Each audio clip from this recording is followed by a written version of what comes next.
안녕하세요. 아는 재미, 알아가는 재미, 그리고 골라듣는 재미도 있는 자신만만적인 기술사 강사 김은숙입니다. 지금 설계 및 시공의 유지관리에 관한 내용을 하고 있고요. 오늘 93강이고요. 해안사고 지금 하고 있죠. 앞에 우리가 수생생물대를 이야기했고요. 수생생물에 관한 내용은 우리가 염분의 농도에 따라서 달라진다고 이야기를 했죠. 자, 오늘은요, 우리가 보존 관리의 어떤 법적인 근거에 관한 내용들을 할 겁니다. 그래서 자료에는 제목이 해안사고 보호 보존을 위한 법적 근거 및 기준 이래 갖고 나와 있습니다. 그죠? 우리가 이제 자연환경보존법하고 습지보존법 그리고 또 뭐 그 밑에 또 있네요. 국립공원 어떤 지정 관리에 관한 내용도 정말해서 자연공원법이죠. 자연공원법에도 우리가 해안사고 보호에 관한 내용들이 있고요. 그 다음에 또 독도 및 도서지역 생태계 보존에 관한 내용의 특별법안에도 이런 내용들이 있습니다. 자, 그래서 우리가 이렇게 법적인 것이 여러 가지로 있긴 있습니다만은 사실 행동이 더 중요하죠, 실제로. 그죠? 법은 굉장히 다 잘 돼 있습니다. 근데 이제 보존에 이 뭐라고 그러죠? 우리가 보존을 하고자 하는 의지가 사실은 더 중요하고 그 보존에 관한 의지도 어찌 보면은 국력하고 그다음에 문화 수준에 따라서 같이 올라가는 거죠. 그렇기 때문에 우리가 이제 법은 어느 나라든 다 잘 만들어져 있죠. 그죠? 그래서 우리 적용 기술서도 저는 마찬가지 아닌가 그런 생각이 들어요. 우리가 하고자 하는 의지가 있느냐 없느냐에 따라서 공부를 얼마만큼 시간을 내서 하느냐지 실제로 기술사가 필요하다라고는 많이 생각을 하죠.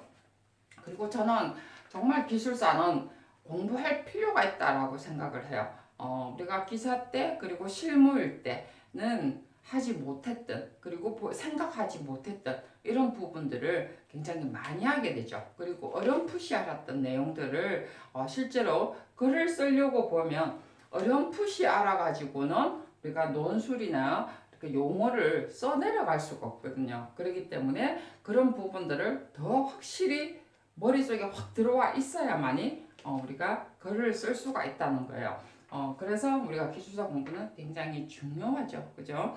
그래서 오늘 우리가 해안 사고에 관한 보존에 관한 어떤 법률을 우리가 한번 보면요. 우리가 자연환경보존법 앞에 이야기했죠. 자연환경보존법 에도 있고요. 그 다음에 섭지보존법에도 있습니다. 당연히 섭지보존법 같은 경우는 있을 수 있겠죠. 그죠? 그 다음에 자연공원법에도 있고요.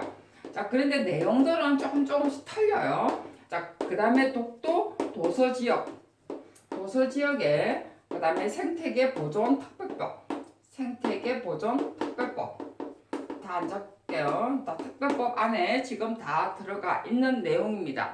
자, 자연환경보존법 같은 경우는 당연히 환경부와 해양교통부 그리고 시도지사가 한다고 했고요. 그 다음에 섭지보존법 같은 경우도 섭지도 앞에 우리가 뭐로 나눴나요? 육지가 있었고 그 다음에 그러니까 담수가 있었고 해양이 있었으니까 당연히 해양하고 환경부 같은 경우는 육지에서 담당을 하고요. 그 다음에 해양부는 해양을 담당을 하겠죠. 그죠?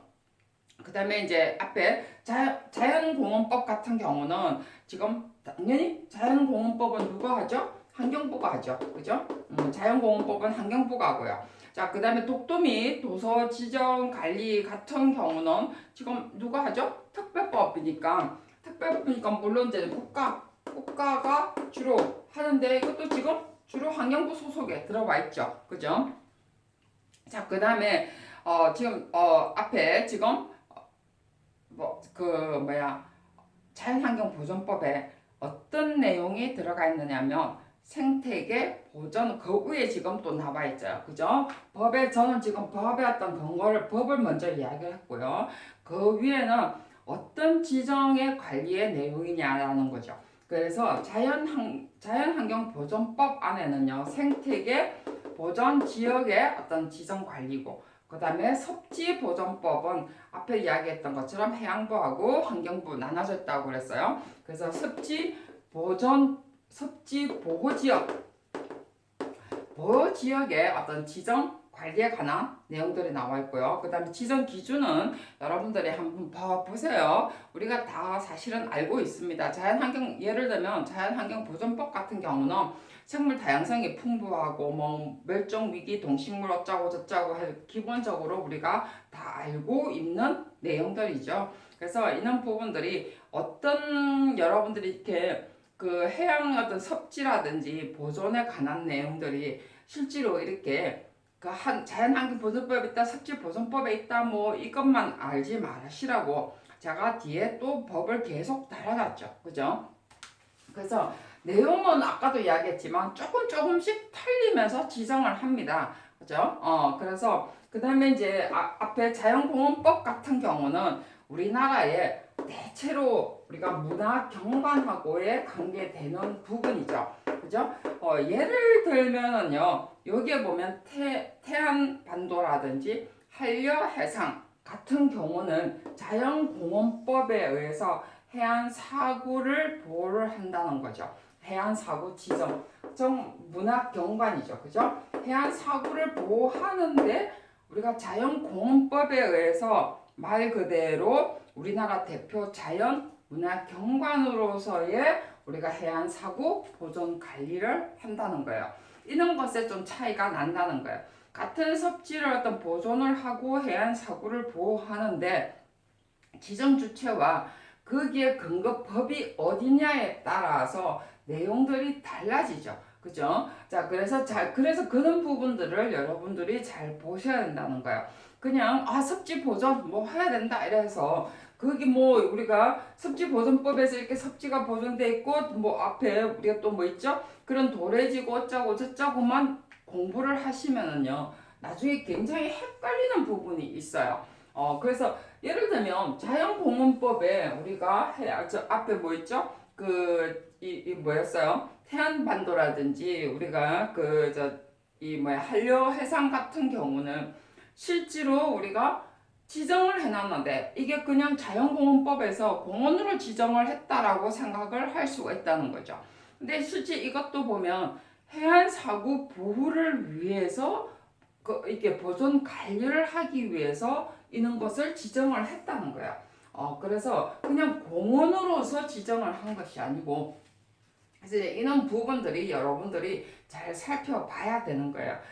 그 다음에 이제 앞에 그 도서 지정 관리 또 마찬가지죠. 그죠? 우리가 지금 특정 도서 이런 것 독도 및 도서 지정 생태계 이런 것도 보존특별법에 관해서 연결돼 있지만 이것도 실제 보면 자연경관, 희귀동식물, 서식, 도래지 이런 것도 실제로 따져보면은요, 우리가 앞에 뭐 있어요? 그 생태계 특별법에는 서식지 도래지라고 나오잖아요. 그죠? 서식지 도래지라는 것이 앞에 뭐가 있어요? 앞에 엣지라는 추위대의 개념이 같이 포함되어 있는 거죠. 그래서 환경부가 해안사고 보존 관리의 법적 근거로서 이런 것들 우리가 만들어낼 수가 있다는 거죠. 자, 그러면 우리가 좀 더 이 내용들을 우리가 이 뭐라고 사변이나 1차 사고라든지 이런 부분들을 그러면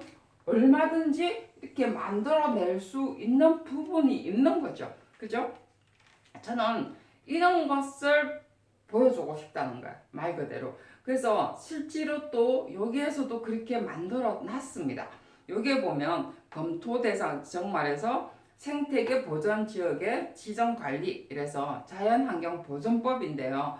지금 앞에 뭐 있죠?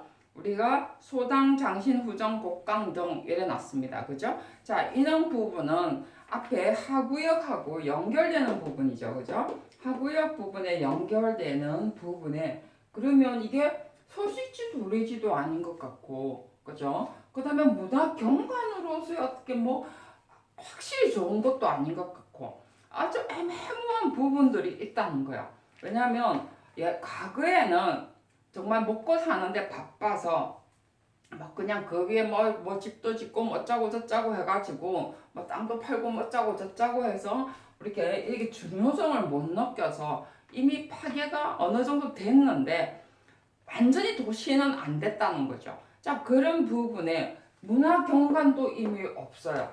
자, 습지로서의 어떤 보호 가치도 없다는 거죠. 자, 그 다음에 또 보면은 멸종위기 야생 동식물에 관한 내용도 없다는 거예요. 자, 그러면 그런 것은 없애야 되느냐는 거예요. 없앨 수도 없죠, 지금은. 그죠? 자, 이제 없애버리면 되는데 아주 애매모호한 부분들, 이런 부분들을 지금은 앞에 뭐였어요? 우리가 문화의식이나 어떠한 의식 자체가 높아짐으로 인해 가지고 이런 것을 애매모호한 부분들을 다시 복구나 아니면 보존을 해서 뭐로 간다고요? 유산으로 가자. 우리가 파괴를 어느 시기에 했으니까 이런 것을 후대에 물려주자. 자, 그래서 이제부터 자연공원법이 됐든 도서는 아닐 테고 도서는 정말 어떤 섬지어일 테니까 자연공원법으로 갔든 섭지보존법으로 갔든 자연환경보존법으로 갔든 비록 생태계가 우수하지 않지만 아니면 섭지가 형성이 안 돼 있고 좀 덜 돼 있고 아니면 많이 파괴되어 있다 하더라도 아니면 우리가 문화경관이 별로 없는 곳이지만 그래도 우리가 2차 사고로서 실제로 보존을 해둘 필요가 있다는 거죠. 해야 될 가치가 있다기보다는 해둘 필요가 있다라는 거죠. 유산의 가치로서.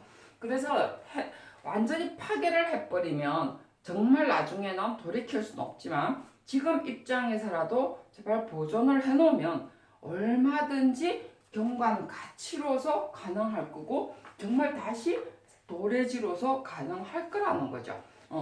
그래서 앞에 우리가 국가유산 이런 내용들을 계속 공부를 해왔잖아요. 그죠? 자, 이런 부분들을 하기 위해서 우리나라의 어떤 내용들을 앞에 지금 검토 대상 하면서 비록 안 좋지만 그래도 보존을 해서 유산을 물리주자 라는 내용들이 있고요. 그 다음에 뭐 산두리 해안지구라든지 두흥섭지는 실제로 이제는 돼 있지만 내 두흥섭지가 있다라고 그래요. 자, 그런 부분이라든지 동호해안사구라든지 그죠? 자, 우리가 잘 기해서 아주 생소합니다. 실제로는. 그렇지만 이렇게 환경부에서 이렇게 조사를 많이 해놨어요. 이것 말고도 저는 지금 몇 개만 실었고요. 이것 말고도 더 많이 있습니다. 지금 더 많이 이제 찾아내고 있는 부분이죠. 그리고 그 다음에 또 뭐 검토 대상에 자연공원법에 의해서 또 지정을 할 수 있는 것이 정말해서 자연공원법은 경관이 좋다는 거죠. 문화경관이 그나마 살려놓으면 문화경관이 좋을 수 있는 곳, 그죠? 그런 곳은 뭐 하간포, 구례포, 연포 뭐 이런 곳이라든지 그 다음에 도서 지금 어떤 특별 생태계 보전 특별법에 의해서 그래도 지정을 할 수 있는 곳 이런 곳 같은 경우는 전국 무인도서 더 나빠지기 전에 그런 것을 빨리 우리가 보존을 해두자라는 부분들입니다. 자, 그래서 각각의 어떤 법의 특징들이 있습니다. 그죠? 자, 뭐 환경부가 됐든요, 자연환경보전법에 의해서 됐든, 시도지사가 됐든, 해양교통부가 됐든 이런 것이 우리가 지정을 하든지 간에 실제로 우리 국민의 입장 그리고 우리가 대한민국의 입장 그리고 또 우리는 조경기술사 공부하는 입장에서는 실제 이런 부분들은 저는 사진을 안 실었죠. 그죠? 여러분들은 공부를 하면서 최소한 여러분들이 이런 부분들은 어떤 부분에 무엇을 보존을 했으면 좋겠는가. 물론 이런 내용들은 시험에 나오진 않아요. 그죠? 정말해서 소당, 장신, 후정, 곡강 등 이래가지고 뭐 곡강 이런 것 같은 경우는 무엇을 보존할 건가 해서 나오지는 않겠지만 여러분들이 이런 내용을 사진을 보고 여러분들이 지금 공부를 했으면 이런 근거법에 의해서 우리가 보존을 할 때 뒤에 사고 복원을 하는 방법을 이렇게 했으면 좋겠다까지 여러분이 연결을 해서 공부를 해두면은요 나중에 시험 칠 때 이런 문제가 유사하게 나오면 사례를 넣으셔야 된다는 거죠. 그래서 공부를 해두는 겁니다. 뭐 우리가 사실은 뭐 복구를 한다고 해서 심의를 할 때 뭐 이런 곳에 늘 다 가지는 않겠죠. 그죠? 근데 지금은요, 기술사 공부하고 여러분이 합격하는 게 목적이잖아요. 그러면 우리가 남다른 답지, 뭐 특별한 답지 이런 것이 다 있는 것 때문이죠. 그죠? 그래서 우리가 공부에 어디 뭐 엉뚱한 데서 끄집어내는 게 저는 아니라고 저는 늘 강조를 합니다. 그런 이유 중에 하나가 막 엉뚱한 뭐 정말 구석에서 끄집어내는 것이 아니고 이런 공부하는 과정에서 내가 뭐 하나를 굉장히 특이하게 딱 생각을 해둔다는 거죠. 생각을 해서 그런 유사한 문제일 때 사례나 아니면 어떤 복원 방법의 어떤 예시로서 여러분들이 하나 집어넣는 것이요. 굉장히 특별한 방법입니다. 그 정도 우리가 생각을 했다는 소리거든요. 어디 가도 그런 답이 없다는 거죠. 그렇기 때문에 그런 것을 한번 여러분들이 답지를 하나 만들어 놓으시고요. 자, 이제 사고 복원 방법까지 잠깐 설명할 겁니다. 저는 뭐 이거를 굳이 우리나라는 그렇게 많지는 없어요. 거의. 그래서 사례가 나오는데 어쨌든 이렇게 설치 방법에는 이렇게 뭐 시험에 나오지는 않겠지 이것도. 어쨌든 그렇지만 여러분들이 사례로 쓰기 위해서 제가 잠깐 달아놨습니다. 그죠? 그래서 모래 집적 울타리 석지법 있고요. 그 다음에 해안 사고 육성법이 있고, 그 다음에 사고 식물 식재법이 있습니다. 그래서 뭐 모래를 앞에 갖다 놔서 집적을 하는 방법. 그래서 파랑 아까 이야기했죠. 그죠? 파랑에 모래가 더 이상 실려가지 않도록 모래를 집적하는 방법이 있고요. 인위적으로 해안 사고를 육성한다는 거죠. 앞에 1차 사고가 있었고 2차 사고가 있었죠. 그죠? 그래서 그 사고를 해서 바람을 막아주는 방법. 그죠? 그 다음에 자연적으로 사고를 조성할 수 있도록 만들어주면 좋은데, 그것까지는 굉장히 힘들 것 같고요. 인위적으로 사고 조성하는 방법. 그 다음에 해안 식물 식재라고 했죠. 그래서 이제 식재를 해서 뭐 바람이 불고 아까 해풍이 있었고 해풍이 있었고 그 다음에 육풍이 있었어요. 자, 이런 부분에 바람을 막아주고, 그죠? 그래서 더 이상 쓸려 나가지 않도록 해주고, 그 다음에 파랑에 모래가 실려가지 않도록 식물을 심어주는 거죠. 사람 같아, 그죠? 식물을 먼저 심어줘서 우리가 해주는 거죠. 물론 우리가 바다 쪽에는 염생 식물을 심어주는 거겠죠, 그죠? 그래서 이런 부분들, 우리가 또 하천 같은 경우는 뭐 또 그냥 뿌리가 있는 식물, 그죠? 식물을 우리가 침식을 막기 위한 하나의 방법으로 쓰는 거니까, 여기서는 염생 식물로서 우리가 뭐 모래가 더 이상 쉽게 나가지 않도록 하기 위한 하나의 방법입니다. 그래서 모래 집적 울타리 인위적 해안 사고 육성으로 같이 병행을 한다는 거죠. 왜 그러냐면요, 여기에 지금 식물을 해놓으면 식물 뿌리가 발달을 하기 이전에 먼저 발달하기 전까지 나 파도 멈출 거야 하진 않잖아요. 그래서 식물 전에 사고법의 울타리를 설치를 해준다는 거죠. 그럼 파랑에 쓸려 나가는 일이 많죠, 그죠? 바람보다는. 그래서 파랑 앞에 뿌리가 자랄 때까지 이렇게 울타리나 이렇게 인위적으로 사고 육성을 해서 식재를 해두는 방법입니다. 그래서 여러분들이 사례, 어떤 미국 사례 한번 또 보시고요. 앞에 우리나라의 어떠한 지정 관리하는 데 있어서 우리가 보호를 해줘야 되는 이런 하천하고 사구들하고 같이 연결시켜서 외국은 어떻게 했고 우리나라는 이제 어떻게 했으면 좋겠다까지 해서 여러 개 만들 필요는 없어요. 한두 개 사례만 만들어 놓으면은요, 여러분들이 훌륭한 답지로 써먹을 수 있다는 거죠. 언젠가 써먹는 게 아니고요. 하천, 해안 나오면 무조건 써먹어야 된다는 거예요. 자, 그것까지가 여러분 키포인트입니다.